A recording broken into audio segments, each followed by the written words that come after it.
I was really looking forward to Scooby-Doo 2 because I really thoroughly enjoyed the first film. And while I thought Monsters Unleashed was a pretty good sequel, I didn't love it as much as the first film, but there's nothing really about it that didn't work. This was released in 2004. It is, of course, a live-action Scooby-Doo film directed by Raja Gosnell. This is written by James Gunn, and we have a brilliant cast. We have the cast from the previous film with Freddie Prinze Jr., Sarah Michelle Gellar, Matthew Lillard, Linda Cardellini, and Neil Fanning is the voice of Scooby-Doo. We also have Alicia Silverstone. Peter Boyle is in it. I was very happy about that. Really brilliant cast. The performances are great. Visually, the film looks fantastic. And the narrative is actually really interesting. The gang are at this museum exhibit where we have displays, costumes from previous monsters and villains they've encountered, mysteries that they've resolved. That's fabulous. Absolutely love the concept.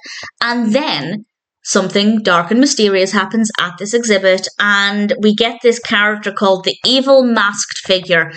I love the design of this character. I think they look absolutely fantastic. They're dark and menacing, and we can't really see their facial features, obviously because of this mask that they're wearing. It's a very shiny mask.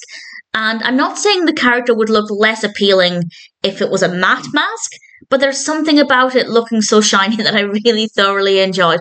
And then, of course, the gang try and solve this mystery. Part of the film also focuses on Scooby-Doo and Shaggy not necessarily feeling like they provide any value to the group. And this is because of something they overhear. I don't want to talk too much about that, but certainly Scooby and Shaggy have an interesting role to play in this. And Velma changes her appearance at one point. Again, I won't go into too much detail. I won't give the context, but it's interesting to see Velma looking slightly different. In fact, very different.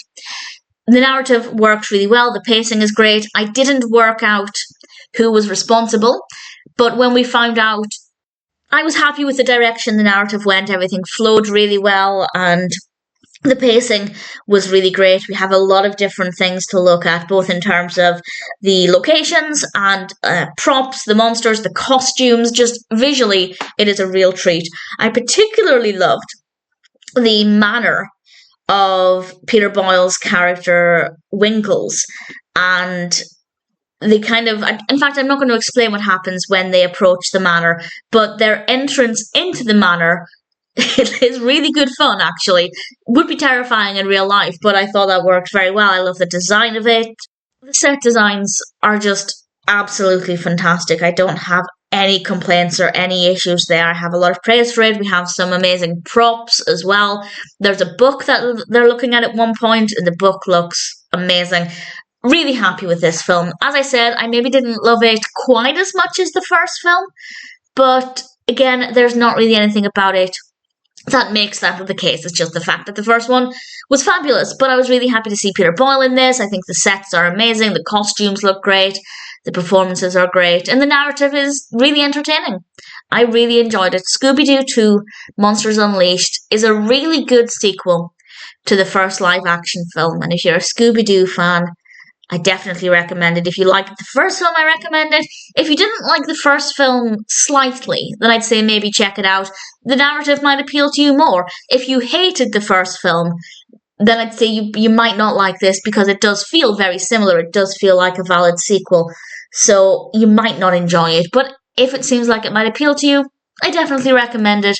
Personally, I really enjoyed Scooby-Doo 2 Monsters Unleashed.